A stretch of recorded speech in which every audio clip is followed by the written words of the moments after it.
Malam merayap perlahan, seperti benang sutra hitam yang membungkus kota. Di sebuah apartemen mewah yang hening, Nirmala duduk di sofa, punggungnya tegak, namun hatinya terasa seperti diremukan. Pandangannya terpaku pada layar ponsel yang memancarkan cahaya dingin ke wajahnya.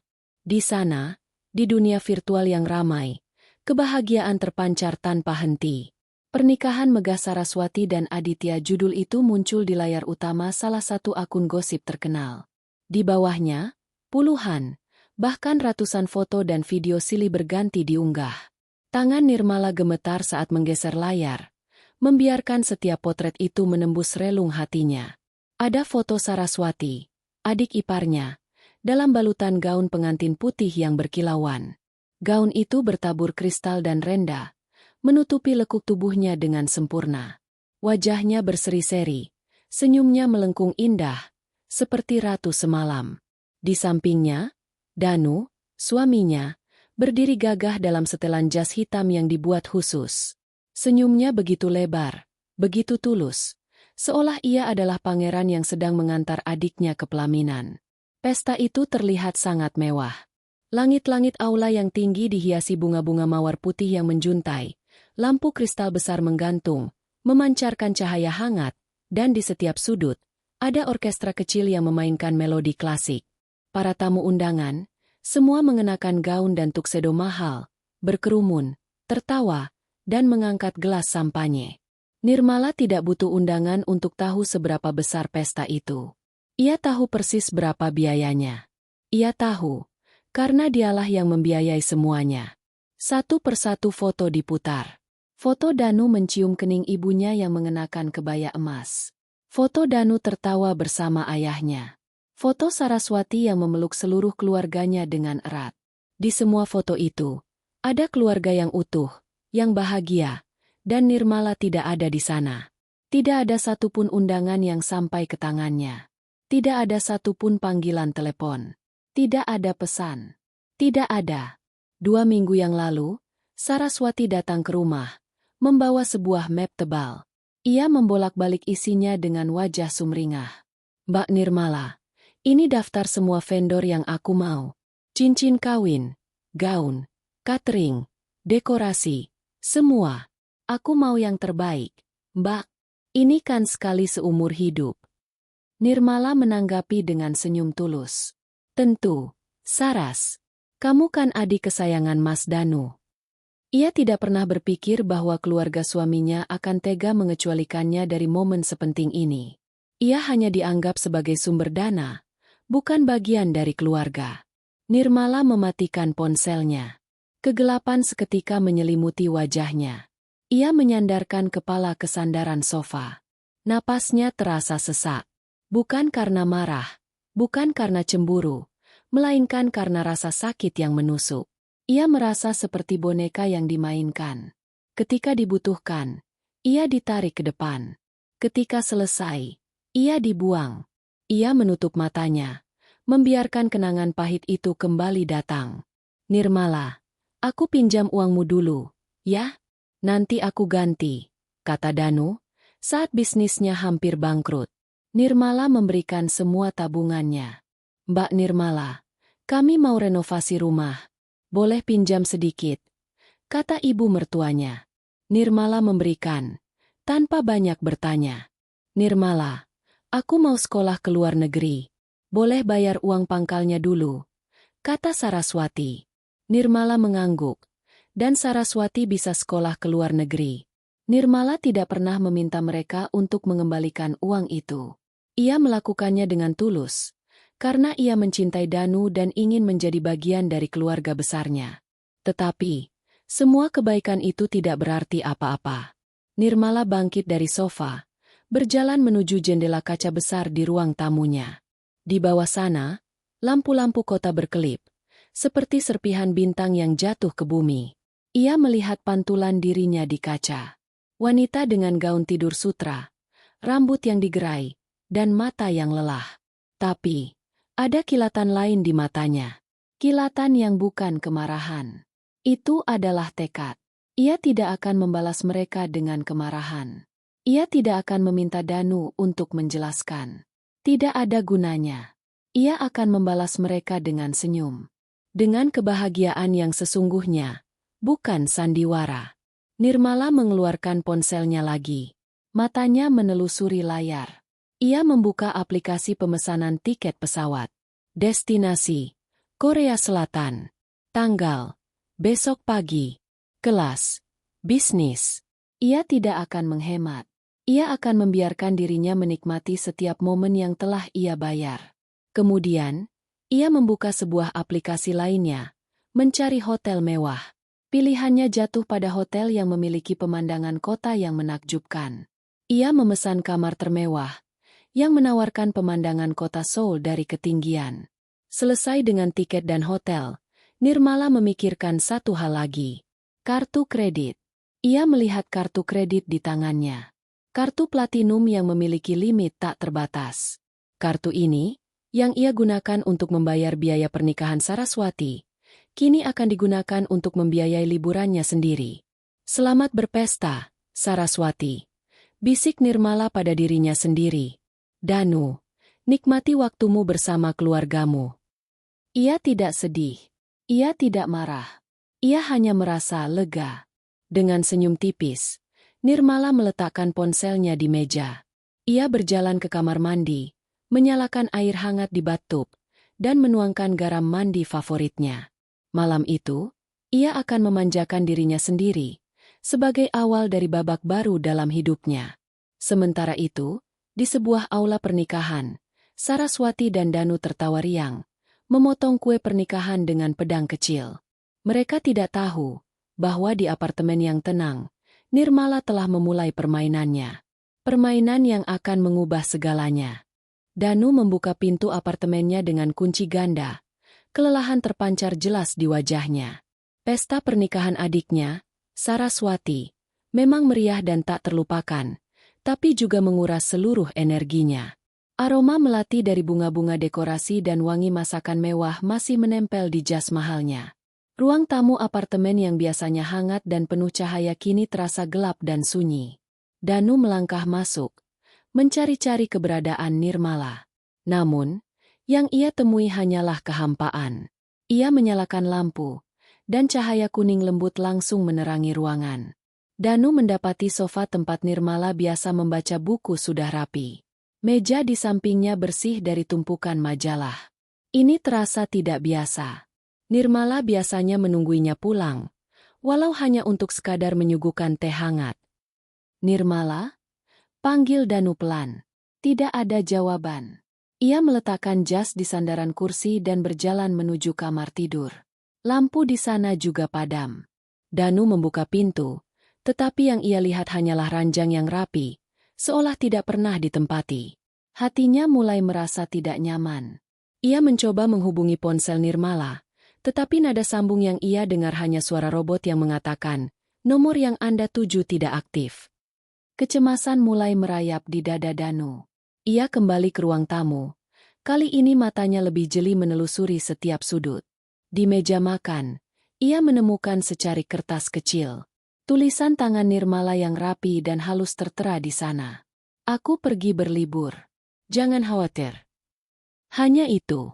Singkat, padat, dan tidak menjelaskan apa-apa. Jantung Danu berdebar kencang. Berlibur? Tanpa memberitahunya? Tanpa mengajaknya? Pikiran-pikiran negatif mulai berkelebat di benaknya. Apa Nirmala marah? Apakah ini ada hubungannya dengan pernikahan Saraswati? Danu mencoba menenangkan diri. Ia meyakinkan dirinya sendiri bahwa Nirmala mungkin hanya butuh waktu sendiri. Mungkin ia ingin mengejutkannya. Atau mungkin ia sedang ada masalah dan tidak ingin membebaninya. Namun, semua alasan itu terasa hampa.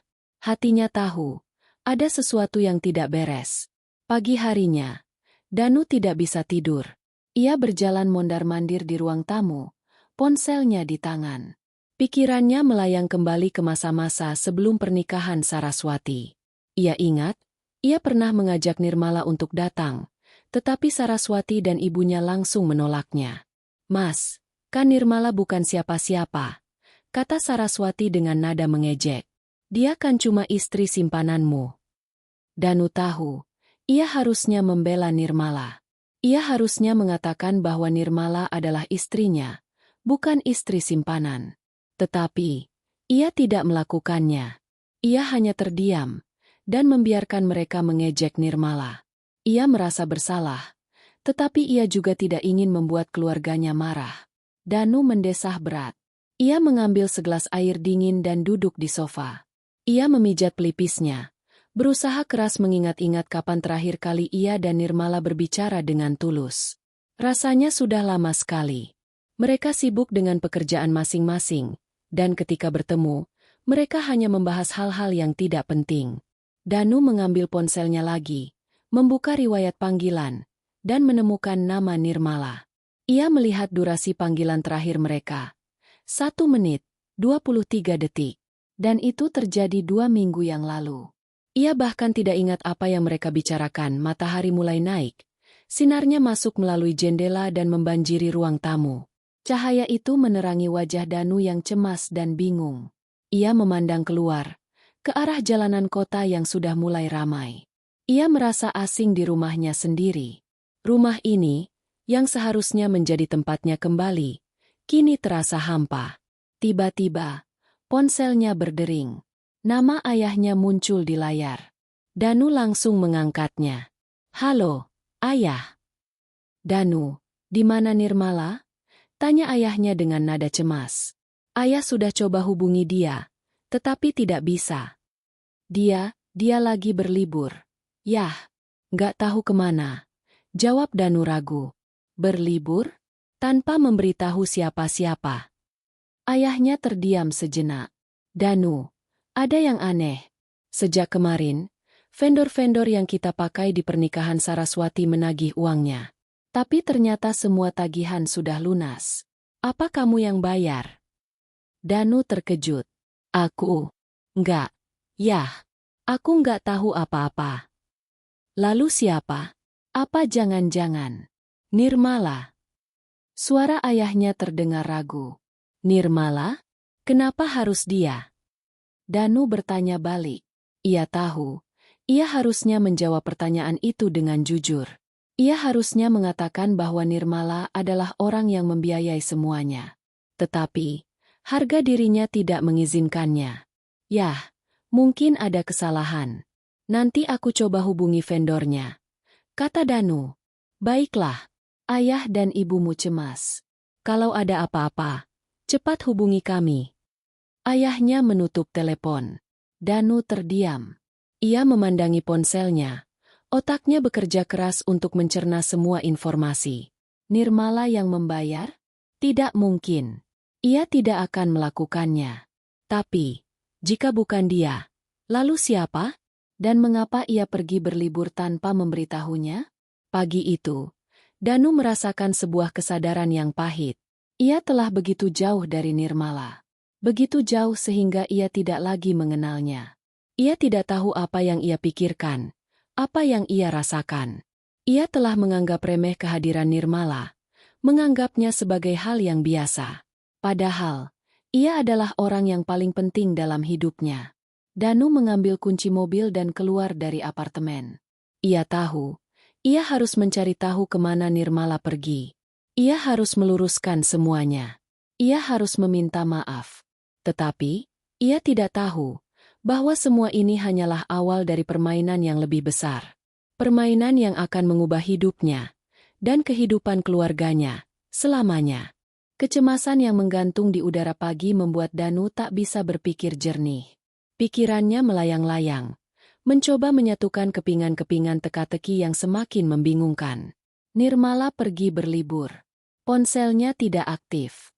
Ayahnya panik karena tagihan pernikahan Saraswati sudah dilunasi, entah oleh siapa. Semua ini terasa seperti mimpi buruk. Danu duduk di kursi kerja di rumah. Tangannya memegang secangkir kopi dingin. Ia tidak bisa berkonsentrasi pada pekerjaan. Yang ada di benaknya hanyalah Nirmala. Ia merasa begitu bodoh. Bagaimana ia bisa tidak menyadari betapa jauhnya ia dan Nirmala?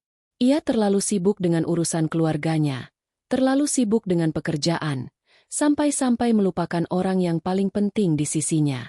Ia mengambil ponselnya lagi, memutar-mutar benda itu di tangannya. Ia harus menemukan Nirmala. Ia harus mencari tahu kemana istrinya pergi. Danu mengingat kembali apa yang terjadi sebelum pernikahan. Ia kembali ke riwayat percakapan dengan Nirmala. Kosong. Ia kembali ke riwayat panggilan. Sepi. Lalu, ia mencoba mengingat kembali apa yang pernah Nirmala katakan. Tidak ada. Ia berdiri, berjalan ke kamar Nirmala. Ia mulai mencari petunjuk. Ia membuka laci-laci meja rias, mencari paspor atau tiket pesawat, tetapi tidak ada. Ia melihat buku-buku yang biasa Nirmala baca. Siapa tahu ada sesuatu di sana. Nil. Danu merasa putus asa. Ia kembali ke ruang tamu, duduk di sofa, dan menatap kosong keluar jendela. Pemandangan kota yang sibuk di bawahnya terasa sangat asing. Tiba-tiba, ia teringat sesuatu. Ada satu tempat yang belum ia periksa. Komputer Nirmala. Ia tahu, Nirmala sering menggunakan laptopnya untuk memesan tiket, hotel, atau keperluan lainnya. Danu tidak pernah menyentuh laptop Nirmala, karena ia tahu Nirmala menghargai privasinya. Tapi kali ini, ia merasa harus melakukannya. Ia mengambil laptop Nirmala dari tasnya. Layar laptop itu menyala. Danu terdiam sejenak. Ia tidak tahu passwordnya. Ia mencoba beberapa password yang menurutnya mungkin, seperti tanggal pernikahan mereka, nama panggilan sayang mereka, dan tanggal ulang tahun Nirmala.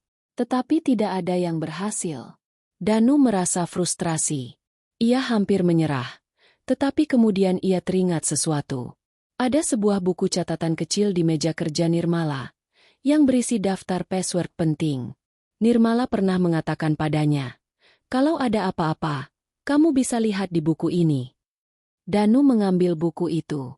Ia membukanya, dan di sana, ia menemukan password laptop Nirmala. Ia mengetikkan password itu. Layar laptop langsung terbuka, menunjukkan layar utama yang penuh dengan folder-folder pekerjaan. Jantung Danu berdebar kencang. Ia mulai mencari. Ia membuka folder perjalanan. Ia menemukan beberapa file di dalamnya. Satu file bernama Jadwal Korea. Danu membuka file itu. Di sana, tertera jadwal perjalanan Nirmala. Dari tanggal keberangkatan hingga tanggal kepulangan. Jadwal itu sangat detail. Dari jam penerbangan, nama hotel, hingga tempat-tempat wisata yang akan dikunjungi. Danu membaca setiap kata, dan matanya melebar saat ia melihat total biaya di bawahnya. Totalnya sangat besar. Ia terkejut. Bagaimana Nirmala bisa memiliki uang sebanyak itu? Kemudian, ia melihat sebuah dokumen PDF di bawahnya. Dokumen itu adalah sebuah kwitansi pembayaran. Danu mengklik dokumen itu. Kwitansi itu adalah bukti pembayaran untuk biaya pernikahan Saraswati. Semua biaya, dari gedung, catering, dekorasi, hingga gaun pengantin, tertera di sana. Dan di bawahnya, ada nama yang tertulis sebagai pembayar, Nirmala. Dunia Danu seolah berhenti berputar. Udara di sekitarnya terasa hampa. Nafasnya tercekat. Ia membaca nama itu berulang kali, memastikan ia tidak salah lihat. Tapi tidak, nama itu jelas tertera di sana. Nirmala. Selama ini, ia mengira pernikahan Saraswati dibiayai oleh ayahnya. Ia tidak tahu bahwa Nirmala yang membiayai semuanya. Danu merasa seperti dihantam ombak. Semua kenangan pahit kembali datang. Bagaimana keluarga besar tidak pernah menganggap Nirmala? Bagaimana mereka hanya menganggapnya sebagai sumber uang? Bagaimana mereka tidak mengundang Nirmala ke pernikahan? Danu kini mengerti. Mereka memanfaatkan Nirmala. Mereka menjadikannya ban berjalan. Danu melihat total biaya yang dikeluarkan Nirmala, dan ia merasa mual. Itu adalah jumlah yang sangat besar. Jumlah yang bisa digunakan untuk membeli sebuah rumah. Dan ia, suaminya, tidak tahu apa-apa. Ia terlalu bodoh, terlalu buta. Ia kembali ke file, Jadwal Korea, dan melihat total biaya perjalanan Nirmala. Jumlahnya sangat kecil jika dibandingkan dengan total biaya pernikahan Saraswati. Nirmala bahkan tidak membelanjakan sepertiga dari jumlah itu untuk dirinya sendiri. Danu merasa malu. Sangat malu. Ia telah gagal sebagai suami. Ia tidak melindungi Nirmala. Ia membiarkan keluarganya memanfaatkan istrinya. Dan sekarang, Nirmala meninggalkannya. Tidak dengan marah, tidak dengan air mata, tetapi dengan liburan yang elegan. Ponsel Danu bergetar. Sebuah notifikasi dari grup keluarga. Sebuah video baru saja diunggah. Video itu adalah video dari Nirmala. Di sana, Nirmala sedang makan di sebuah restoran mewah, dengan pemandangan kota Seoul di balik jendela. Ia tersenyum, matanya berbinar, tampak sangat bahagia. Ia terlihat seperti ratu. Ratu yang sedang menikmati hidupnya. Di akhir video, Nirmala mengangkat tangannya, dan Danu melihat kilatan sebuah kartu kredit. Kartu platinum. Kartu yang sama yang digunakan untuk membayar semua biaya pernikahan Saraswati. Nirmala tersenyum. Senyum itu tidak memiliki arti lain selain, "Aku tahu apa yang kalian lakukan. Dan ini balasan dariku." Danu menjatuhkan ponselnya. Tangan gemetarnya tidak mampu lagi menahannya. Ponsel itu jatuh ke lantai. Layar retak. Danu tidak peduli. Ia merasa dunianya runtuh. Ia tidak bisa lagi mengabaikan kebenaran ini. Keluarganya telah mengecewakannya. Dan ia telah mengecewakan Nirmala. Danu mengambil kunci mobil dan keluar dari apartemen. Ia tidak tahu kemana ia akan pergi. Yang ia tahu, ia tidak bisa tinggal di sini, di apartemen yang terasa hampa, yang penuh dengan bayangan Nirmala. Ia harus mencari Nirmala. Ia harus meminta maaf. Namun, ia tidak tahu bahwa ini hanyalah awal dari permainannya. Permainan yang akan mengubah hidupnya dan kehidupan keluarganya selamanya. Di sebuah rumah mewah bergaya klasik yang berada di kawasan elit, suasana tegang terasa mencekam. Ruang tamu yang biasanya dipenuhi tawa dan percakapan ringan kini terasa sunyi dan dingin. Saraswati, masih mengenakan gaun pengantin yang sama, duduk di sofa dengan wajah pucat. Ibunya, seorang wanita paruh baya dengan riasan tebal, mondar-mandir di depannya, ponsel di telinganya. "Bagaimana bisa? Kami tidak pernah memakai jasa Anda." Suara sang ibu melengking. "Saya tidak peduli. Saya tidak akan membayar apapun. Kami sudah melunasinya." Ia menutup telepon dengan keras. Wajahnya memerah karena amarah. "Saraswati, apa yang terjadi? Vendor gaun pengantinmu menagih tagihan sisa. Catering juga. Bahkan dekorasi." Saraswati menunduk. Air mata mengalir di pipinya. "Aku tidak tahu, Bu. Bukannya mereka bilang semua sudah lunas?" Ayah Danu, seorang pria dengan rambut putih yang rapi, duduk di kursi berlengan, mencoba menghubungi beberapa vendor lagi. Raut wajahnya berubah menjadi bingung, lalu marah. "Mereka semua mengatakan hal yang sama," kata sang ayah. Suaranya bergetar. "Semua tagihan sudah dilunasi. Ada yang membayar semuanya. Mereka bilang pembayarnya adalah seorang wanita bernama Nirmala." Nama itu, Nirmala, bagaikan petir di siang bolong. Saraswati dan ibunya terdiam. Mata mereka membulat. "Nirmala?" bisik sang ibu, tidak percaya. "Tidak mungkin. Dari mana dia punya uang sebanyak itu?" Saraswati tidak bisa berkata apa-apa. Ia ingat, 2 minggu yang lalu, ia meminta Nirmala untuk membiayai semua pesta pernikahan. Ia melakukannya karena ia tahu Danu tidak akan mampu membiayai pesta semewah itu, dan ia juga tahu, Nirmala akan melakukan apapun untuk menjadi bagian dari keluarga mereka. Tetapi, ia tidak menyangka Nirmala akan benar-benar membayarnya. "Kenapa dia tidak bilang apa-apa?" tanya sang ibu. "Kenapa dia harus membayar semuanya diam-diam?" "Mungkin dia mau membalas kita," Saraswati berkata. Suaranya serak. "Karena kita tidak mengundangnya ke pernikahan." Sang ibu terdiam. Ada rasa malu dan penyesalan yang mendalam di wajahnya. Mereka terlalu sibuk dengan persiapan pesta, terlalu fokus pada kemewahan, sampai-sampai mereka melupakan hal-hal yang paling penting. Mereka telah memperlakukan Nirmala dengan buruk, dan sekarang, ia membalasnya dengan cara yang paling elegan. "Kita harus menghubungi Danu," kata sang ayah, mencoba menenangkan diri. Kita harus tanya dia. Mungkin dia tahu sesuatu. Saat itu, ponsel Saraswati bergetar. Sebuah notifikasi dari grup keluarga. Video. Saraswati membukanya, dan matanya melebar saat ia melihat siapa yang ada di sana. Nirmala. Video itu menunjukkan Nirmala sedang makan malam di sebuah restoran mewah, dengan pemandangan malam kota Seoul yang gemerlap di baliknya. Ia tersenyum, melambaikan tangan ke kamera, dan kemudian ia menyorot sebuah kartu kredit yang ia pegang. Kartu platinum. Kartu yang sama yang ia gunakan untuk membiayai pernikahan Saraswati. Kemudian, suara Nirmala terdengar. Suara yang tenang, tapi penuh makna. Semoga pestanya meriah. Jangan lupa, tagihannya sudah beres. Nikmati saja, bisik Nirmala. Sebelum video itu berakhir, Saraswati menjatuhkan ponselnya. Ibunya mengambilnya, dan melihat video itu lagi. Wajahnya berubah pucat. Mereka tahu, ini adalah balasan Nirmala. Bukan dengan amarah, bukan dengan air mata, tetapi dengan kebahagiaan yang sesungguhnya. Bagaimana bisa? Bisik sang ibu. Dia membalas kita dengan cara ini. Mereka merasa malu. Harga diri mereka runtuh. Selama ini, mereka selalu memandang rendah Nirmala, menganggapnya tidak lebih dari wanita biasa.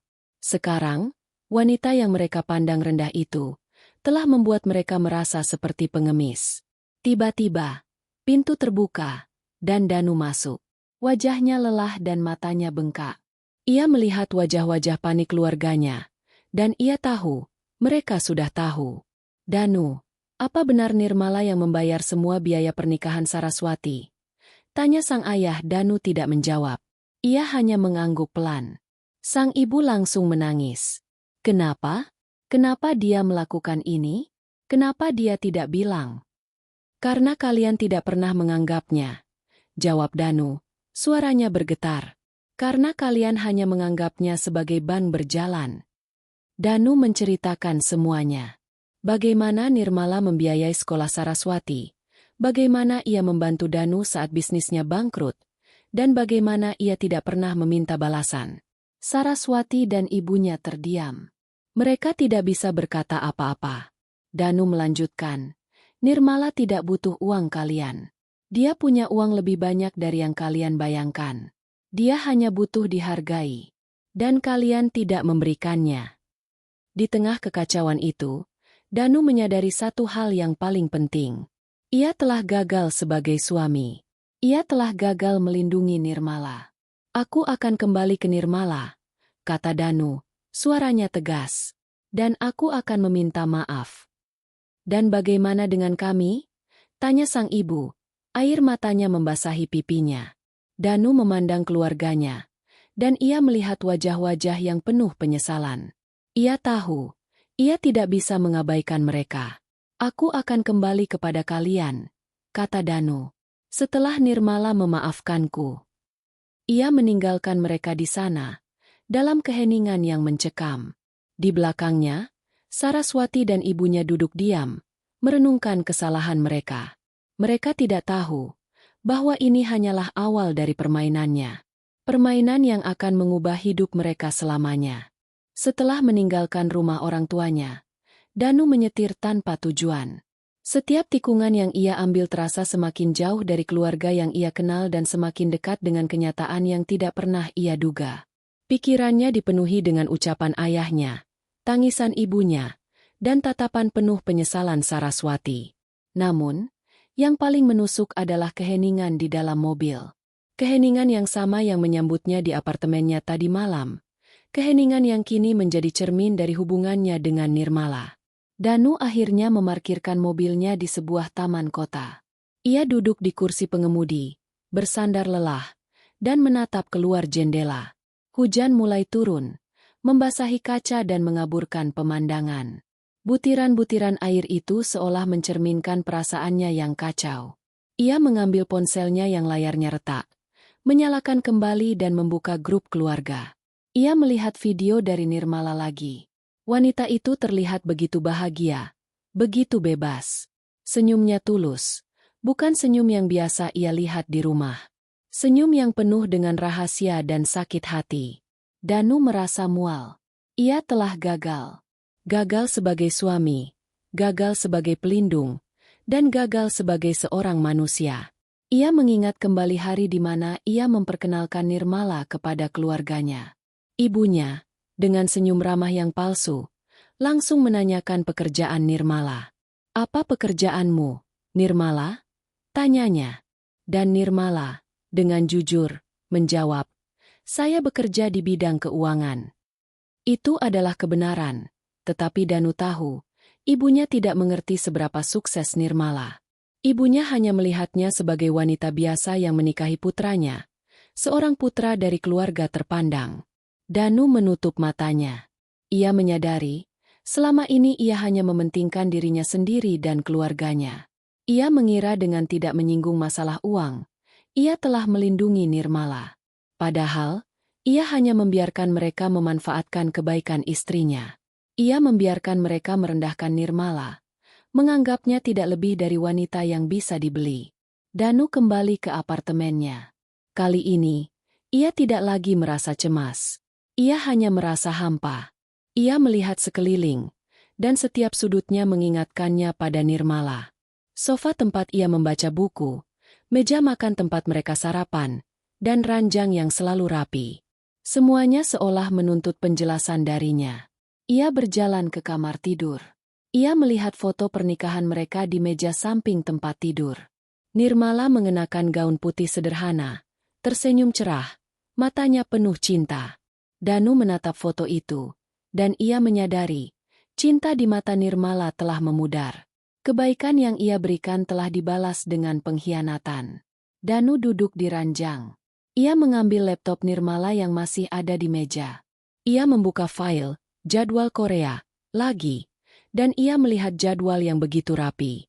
Di sana, tertulis, jam 14, pergi ke Namsan Tower. Jam 19, makan malam di restoran lokal. Semuanya teratur, terencana, dan tanpa celah. Sama seperti Nirmala. Wanita yang selalu mengurus segalanya, yang selalu ada untuknya, yang selalu menjadi penopang hidupnya. Danu merasa malu. Sangat malu. Ia telah menyia-nyiakan wanita luar biasa ini. Ia telah membiarkan keluarganya merusak kebahagiaan mereka. Ia telah menjadi suami yang tidak peduli, yang tidak peka, dan yang tidak tahu apa-apa. Ia mengambil kunci mobilnya, dan menyetir lagi. Ia tahu ia harus melakukan sesuatu. Ia tidak bisa hanya duduk diam dan menunggu Nirmala kembali. Ia harus mencari tahu di mana Nirmala berada, dan ia harus meminta maaf. Danu tiba di sebuah kantor agen perjalanan. Ia meminta bertemu dengan manajer, dan ia menunjukkan jadwal perjalanan Nirmala. "Bisakah Anda memberitahu saya di mana dia menginap?" "Saya suaminya," tanya Danu. Manajer itu, seorang wanita paruh baya yang ramah, menatap Danu dengan ragu. "Maaf, Tuan, kami tidak bisa memberikan informasi pribadi klien kami," jawabnya. Danu merasa putus asa. Ia kembali ke mobilnya. Ia merasa seperti pecundang. Ia telah kehilangan istrinya, dan ia tidak tahu bagaimana cara menemukannya. Tiba-tiba, ia teringat sesuatu. Ada sebuah email yang dikirimkan Nirmala ke alamat emailnya. Email itu berisi detail penerbangan dan hotel mereka, untuk berjaga-jaga jika terjadi sesuatu. Danu membuka emailnya, dan ia melihat email itu. Ia melihat nama hotel dan nomor kamarnya. Jantungnya berdebar kencang. Ia tahu, ia harus pergi ke sana. Ia harus menemui Nirmala. Namun, ia tahu, permintaan maaf tidak akan cukup. Ia telah berbohong. Ia telah membiarkan keluarganya memanfaatkan Nirmala.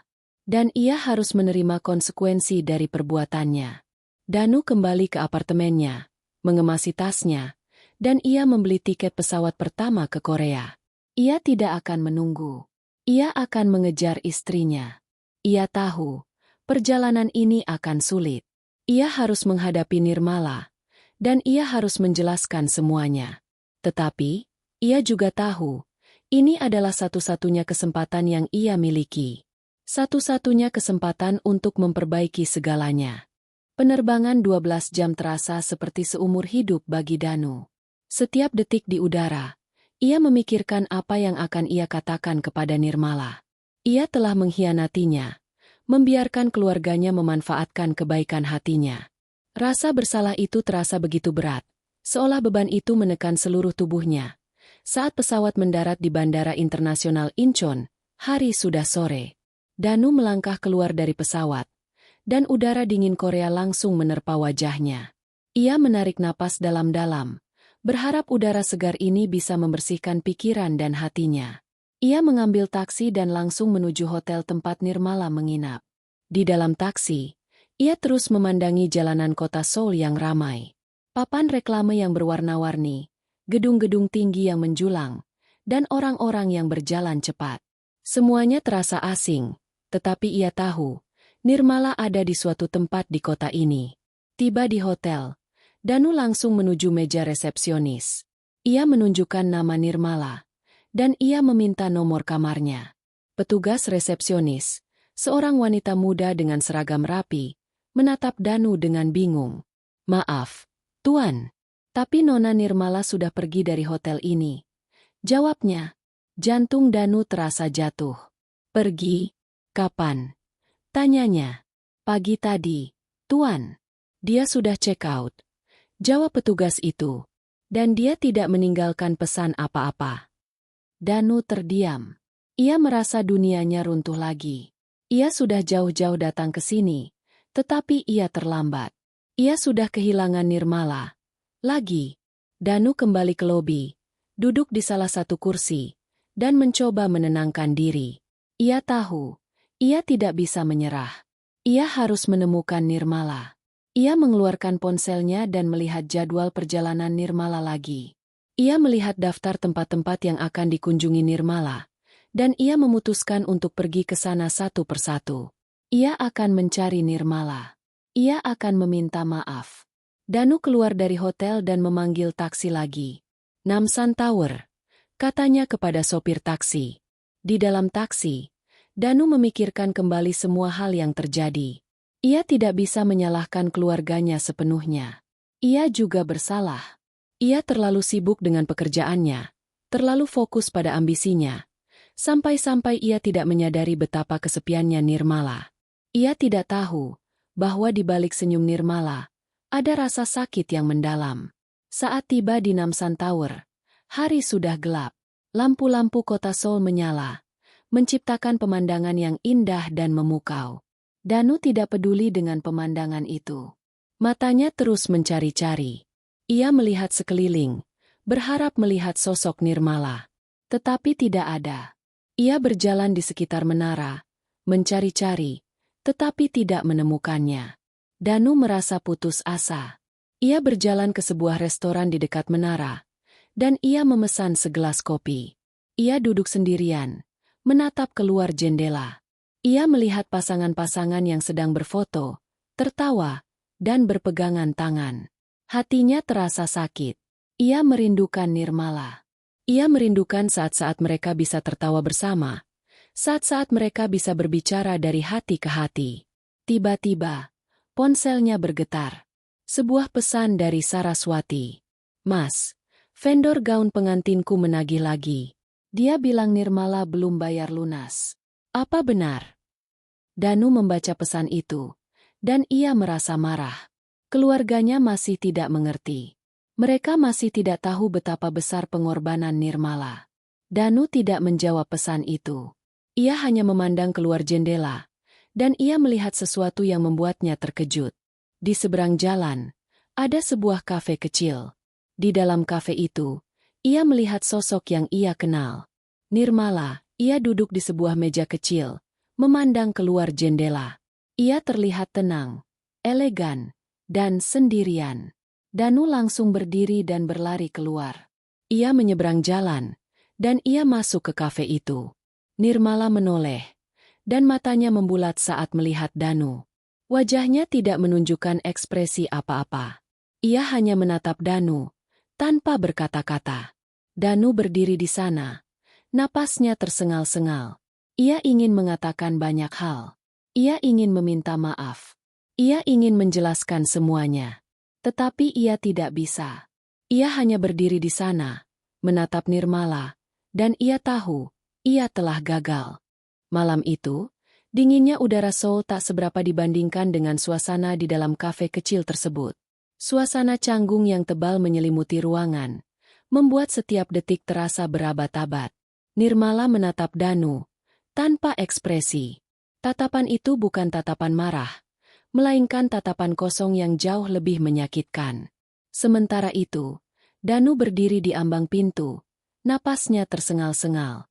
Ia sudah berlari, menerobos keramaian, menahan dinginnya angin malam hanya untuk sampai di sana, di hadapan Nirmala.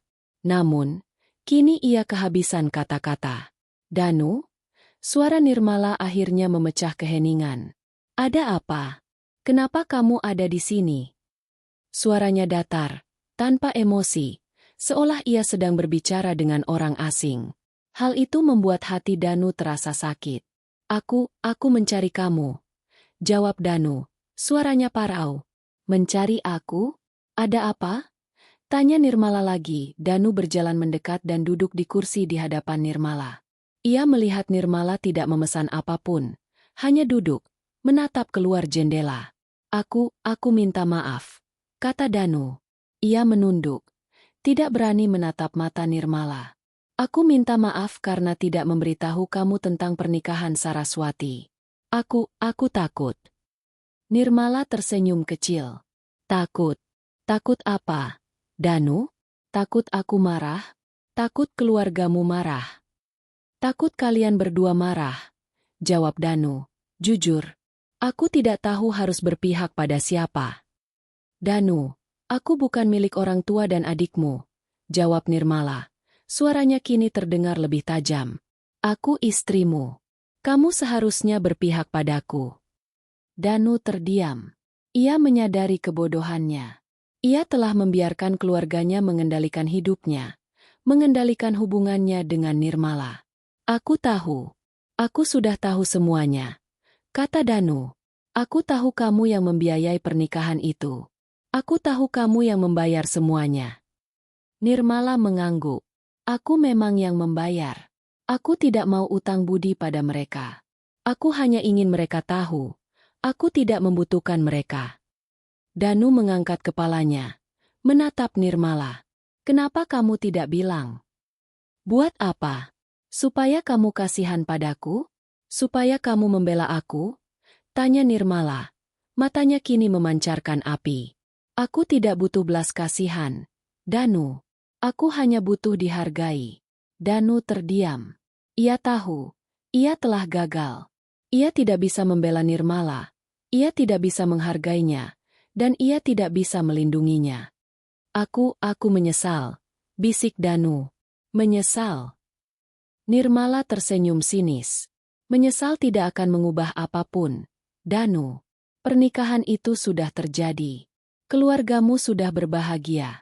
Dan aku hanya ingin pergi. Nirmala berdiri, mengambil tasnya, dan berjalan menuju pintu.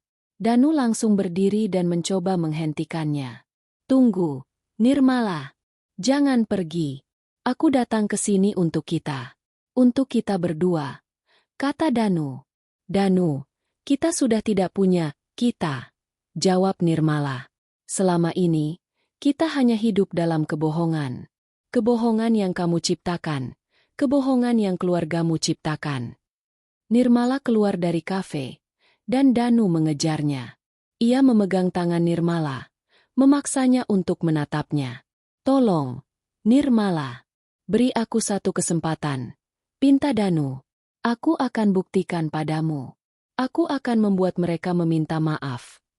Nirmala menatap mata Danu. Mata yang kini terlihat penuh penyesalan, penuh rasa bersalah. Tapi, Nirmala tidak bisa lagi percaya. Ia telah terlalu sering dikecewakan. Danu, biarkan aku pergi, kata Nirmala. Suaranya bergetar. Aku butuh waktu untuk berpikir. Aku butuh waktu untuk menenangkan diri. Nirmala melepaskan tangannya dari Danu, dan ia berjalan menjauh. Danu berdiri di sana, di tengah keramaian malam Seoul, menatap punggung Nirmala yang semakin menjauh. Ia merasa begitu hampa. Ia tahu, ia telah kehilangan Nirmala. Ia telah kehilangan orang yang paling penting di dalam hidupnya. Danu kembali ke Jakarta dengan hati hancur. Bukan hanya karena ia gagal menemukan Nirmala dan memohon maaf, tetapi juga karena ia tahu ia akan kembali ke sarang masalah yang ia tinggalkan. Sepanjang perjalanan pulang, ia tidak bisa tidur. Pikirannya melayang-layang, membayangkan reaksi keluarganya saat ia menceritakan kebenaran. Ia tahu, mereka akan marah, kecewa, dan malu. Tapi, ia juga tahu, ia harus melakukannya. Ia harus membela Nirmala. Tiba di Bandara Soekarno-Hatta, Danu langsung menyalakan ponselnya. Layarnya yang retak menampilkan puluhan pesan dan panggilan tak terjawab dari ayah, ibu, dan Saraswati. Ia menarik napas dalam-dalam, menguatkan diri, dan memesan taksi. Saat tiba di rumah orang tuanya, suasana sudah tegang. Ibunya, dengan wajah pucat dan mata bengkak, langsung memeluk Danu. "Danu, dari mana saja kamu?" "Kami cemas," ucapnya. Suaranya parau. Aku dari Korea," jawab Danu. Suaranya bergetar. Ayahnya, yang duduk di sofa dengan wajah dingin, menatap Danu. "Kenapa kamu ke sana? Apa benar Nirmala yang membayar semua biaya pernikahan Saraswati?" tanyanya. Danu mengangguk pelan. Ya, benar." Seketika, ruangan itu hening. Saraswati, yang duduk di samping ayahnya, menunduk, tidak berani menatap Danu. "Kenapa dia melakukan ini?" tanya ibunya. Air mata kembali mengalir di pipinya. "Kenapa dia tidak bilang?" "Karena kalian tidak pernah menganggapnya," jawab Danu, suaranya kini terdengar tegas. "Karena kalian hanya menganggapnya sebagai ban berjalan." Danu menceritakan semuanya. Bagaimana Nirmala membiayai sekolah Saraswati, bagaimana ia membantu Danu saat bisnisnya bangkrut, dan bagaimana ia tidak pernah meminta balasan. Ia menceritakan tentang bagaimana mereka telah merendahkan Nirmala, dan bagaimana mereka tidak pernah mengundangnya ke pernikahan. "Dia bukan orang yang butuh uang, Bu. Dia punya uang lebih banyak dari yang kita bayangkan. Dia hanya butuh dihargai. Dan kalian tidak memberikannya," kata Danu. Saraswati dan ibunya terdiam. Mereka tidak bisa berkata apa-apa. Rasa malu dan penyesalan mendalam terlihat jelas di wajah mereka. Mereka menyadari, mereka telah menyia-nyiakan kebaikan Nirmala. Mereka telah memperlakukannya dengan buruk, dan sekarang, mereka harus menuai hasilnya. "Tapi, kenapa dia membalasnya dengan cara ini?" tanya ibunya, suaranya bergetar. "Karena dia tidak ingin kalian merasa berutang budi," jawab Danu. "Dia ingin kalian tahu, dia bisa hidup tanpa kalian." Tiba-tiba, ponsel Saraswati berbunyi. Sebuah notifikasi dari grup keluarga. Sebuah video baru saja diunggah. Saraswati membukanya, dan matanya melebar saat ia melihat siapa yang ada di sana. Nirmala. Video itu menunjukkan Nirmala sedang berbelanja di sebuah toko mewah, dengan tas-tas belanja bermerek di tangannya. Ia terlihat bahagia, bebas, dan elegan. Di akhir video, Nirmala menyorot sebuah kartu kredit yang ia pegang. Kartu platinum. Kartu yang sama yang digunakan untuk membiayai pernikahan Saraswati. Kemudian, suara Nirmala terdengar. "Semoga pestanya meriah. Jangan lupa, tagihannya sudah beres. Nikmati saja," bisiknya. Sebelum video itu berakhir, Saraswati menjatuhkan ponselnya. Ibunya mengambilnya, dan melihat video itu lagi. Wajahnya berubah pucat. Mereka tahu, ini adalah balasan Nirmala. Bukan dengan amarah, bukan dengan air mata, tetapi dengan kebahagiaan yang sesungguhnya. "Bagaimana bisa?" bisik sang ibu. "Dia membalas kita dengan cara ini." Mereka merasa malu. Harga diri mereka runtuh. Selama ini, mereka selalu memandang rendah Nirmala, menganggapnya tidak lebih dari wanita biasa. Sekarang, wanita yang mereka pandang rendah itu telah membuat mereka merasa seperti pengemis. Ayah Danu, yang selama ini hanya diam, Akhirnya angkat bicara. Danu, kamu harus kembali ke istrimu. Kamu harus meminta maaf. Kita harus meminta maaf. Danu menatap ayahnya, dan ia melihat tatapan yang penuh penyesalan. Ia tahu, keluarganya akhirnya mengerti. Mereka akhirnya menyadari kesalahan mereka. Aku sudah mencobanya. Yah, tapi dia tidak mau menemuiku. Jawab Danu. Lalu apa yang harus kita lakukan? Tanya sang ibu. Air matanya membasahi pipi. Danu memandang keluarganya, dan ia tahu, ia harus melakukan sesuatu. Ia tidak bisa hanya duduk diam dan menunggu Nirmala kembali. Ia harus membuat keluarganya membayar atas kesalahan mereka. Kalian harus membayar semua biaya pernikahan itu, kata Danu. Kalian harus membayar semua utang kalian padanya. Saraswati dan ibunya terdiam. Mereka tidak bisa berkata apa-apa. Itu satu-satunya cara kita bisa mendapatkan kembali kepercayaan Nirmala, kata Danu, suaranya tegas. Dan itu satu-satunya cara untuk membuktikan bahwa kita menyesal. Danu meninggalkan mereka di sana, dalam keheningan yang mencekam.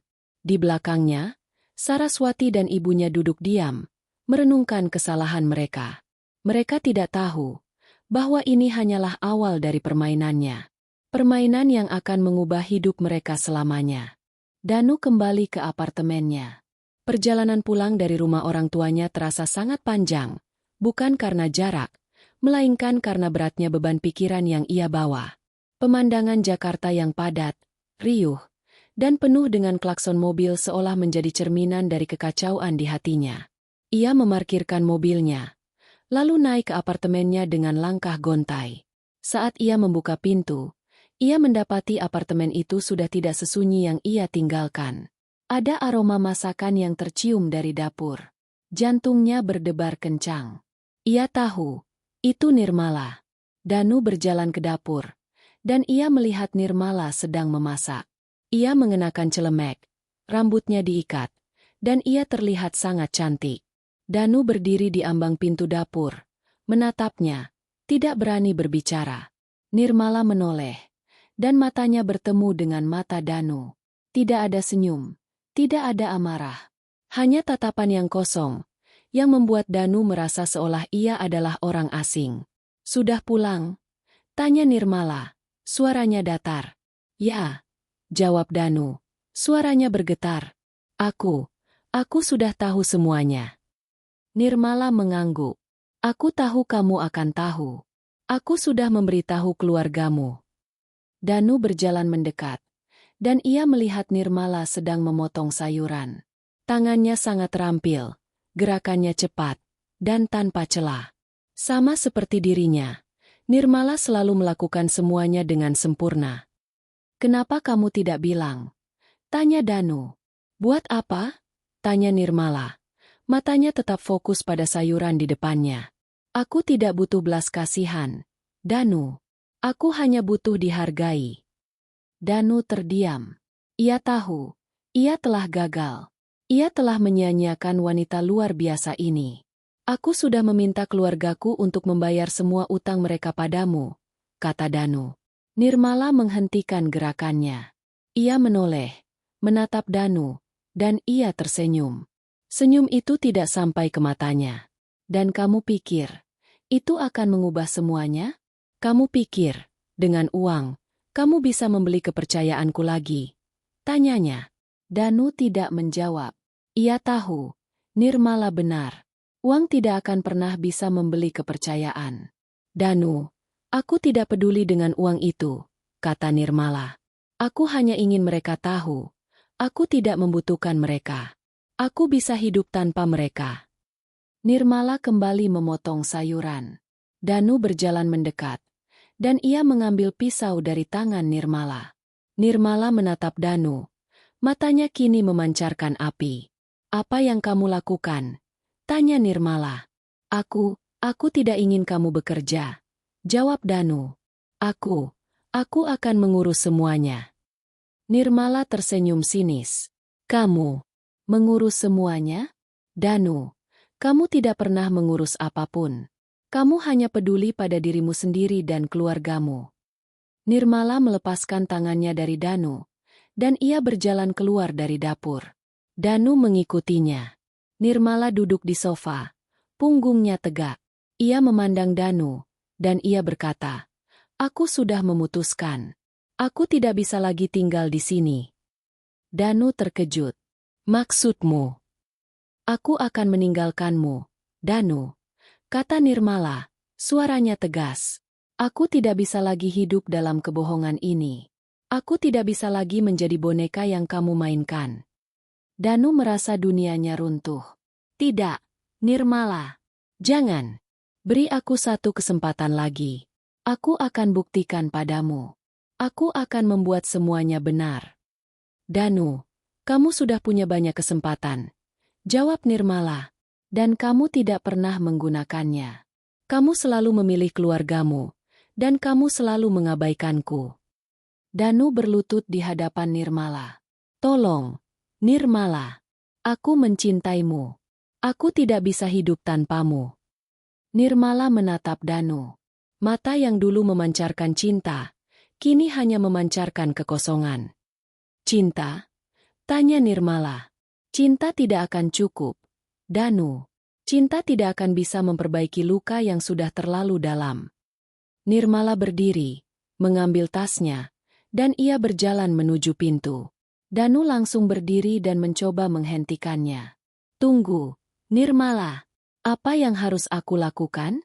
Katakan padaku," pinta Danu. Nirmala berbalik. Ia menatap mata Danu. Mata yang kini terlihat penuh penyesalan, penuh rasa bersalah. Tetapi, Nirmala tidak bisa lagi percaya. Ia telah terlalu sering dikecewakan. "Aku sudah mengatakan padamu," kata Nirmala. "Aku butuh waktu untuk berpikir. Aku butuh waktu untuk menenangkan diri." Nirmala melepaskan tangannya dari Danu, dan ia berjalan menjauh. Danu berdiri di sana, di tengah apartemen yang terasa hampa, menatap punggung Nirmala yang semakin menjauh. Ia tahu, ia telah kehilangan Nirmala. Ia telah kehilangan orang yang paling penting di dalam hidupnya. Suasana di dalam apartemen terasa dingin dan sunyi. Nirmala berdiri di depan pintu, memegang koper kecilnya. Koper itu bukan koper mewah yang ia bawa ke Korea, melainkan koper lama yang ia gunakan saat ia pertama kali datang ke Jakarta. Di belakangnya, Danu berlutut, memohon, dan air mata membasahi pipinya. "Nirmala, tolong, jangan tinggalkan aku," pinta Danu, suaranya parau. "Aku akan berubah. Aku akan memperbaiki semuanya." Nirmala menoleh, matanya menatap Danu, dan ia tersenyum. Senyum itu bukan senyum bahagia, melainkan senyum yang penuh dengan rasa sakit dan kekecewaan. "Danu, kamu sudah punya banyak kesempatan," jawab Nirmala, suaranya tenang, tetapi penuh dengan ketegasan. "Dan kamu tidak pernah menggunakannya. Kamu selalu memilih keluargamu, dan kamu selalu mengabaikanku." Danu berdiri, mencoba memegang tangan Nirmala, tetapi Nirmala menolak. "Tolong, Nirmala. Apa yang harus aku lakukan? Katakan padaku." Nirmala memandang Danu, dan ia tahu, ia harus melakukan sesuatu. Ia tidak bisa hanya pergi begitu saja. Ia harus memberikan Danu pilihan. Pilihan yang akan mengubah hidupnya selamanya. "Baiklah, aku akan memberimu pilihan," kata Nirmala. "Ada dua pilihan." Nirmala meletakkan koper kecilnya di lantai, dan ia duduk di sofa. Danu duduk di hadapannya. Wajahnya terlihat penuh harap. "Pilihan pertama," kata Nirmala. "Kamu memilih keluargamu. Kamu kembali ke mereka. Kamu membantu mereka membayar semua utang mereka padaku, dan kamu meninggalkan aku. Kita akan bercerai. Dan aku akan mengurus semuanya." Danu terkejut. "Tidak. Aku tidak mau." Nirmala tidak menanggapi. Ia hanya menatap Danu. Matanya kosong. "Pilihan kedua," kata Nirmala. "Kamu memilih aku. Kamu tinggalkan keluargamu. Kamu berani menghadapi mereka dan kamu berdiri di sisiku. Kita akan memulai hidup baru. Dan aku akan membiayai semuanya." Danu terdiam. Ia memandang Nirmala. Lalu ia menunduk. Ia tahu, kedua pilihan itu terasa berat. Jika ia memilih keluarganya, ia akan kehilangan Nirmala. Jika ia memilih Nirmala, ia akan kehilangan keluarganya. Aku tidak bisa memilih, kata Danu. Aku tidak bisa memilih antara kamu dan keluargaku. Nirmala tersenyum. Senyum itu tidak sampai ke matanya. Danu, kamu sudah memilih. Kamu sudah memilih keluargamu sejak awal. Kamu sudah memilih mereka sejak kamu tidak mengundangku ke pernikahan Saraswati. Kamu sudah memilih mereka sejak kamu membiarkan mereka merendahkanku. Nirmala berdiri, mengambil koper kecilnya, dan ia berjalan ke pintu. Danu langsung berdiri, mencoba menghentikannya. Tidak, Nirmala. Jangan pergi. Aku akan memilih kamu. Nirmala berhenti, dan ia berbalik. Ia menatap mata Danu. Mata yang kini terlihat penuh penyesalan, penuh rasa bersalah. Tetapi, Nirmala tidak bisa lagi percaya. Terlambat, Danu, kata Nirmala. Terlambat. Pilihanmu sudah jelas. Kamu sudah membiarkan keluargamu memanfaatkan aku. Kamu sudah membiarkan mereka merendahkanku. Dan kamu tidak melakukan apa-apa. Nirmala membuka pintu, dan ia keluar. Danu mengejarnya, mencoba memohon, mencoba menjelaskan. Tetapi Nirmala tidak menoleh. Ia berjalan ke lift, dan ia masuk ke dalamnya. Pintu lift tertutup, dan Danu ditinggalkan sendirian. Danu berdiri di sana, di depan lift. Ia merasa begitu hampa. Ia menyadari, ia telah kehilangan Nirmala. Ia telah kehilangan orang yang paling penting di dalam hidupnya. Danu kembali ke apartemennya. Ia duduk di sofa, dan ia mengambil ponselnya. Ia melihat pesan-pesan dari keluarganya, dan ia memandang foto pernikahan mereka. Air mata kembali mengalir di pipinya. Ia mengambil ponselnya, dan ia menelepon ayahnya. "Yah, aku sudah memilih. Aku memilih Nirmala," kata Danu. Ayahnya terdiam. "Danu, kamu tidak bisa melakukan ini.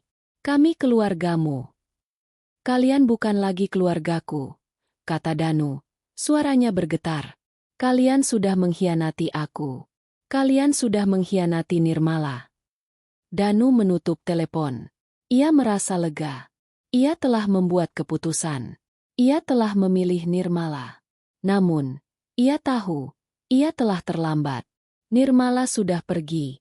Danu berdiri, berjalan ke kamar tidur. Ia melihat koper Nirmala sudah tidak ada. Ia melihat foto pernikahan mereka di meja samping tempat tidur sudah tidak ada. Apartemen itu kini terasa hampa, terasa seperti penjara. Danu menyadari, ia telah kehilangan segalanya. Ia telah kehilangan keluarganya. Ia telah kehilangan Nirmala. Dan ia telah kehilangan dirinya sendiri.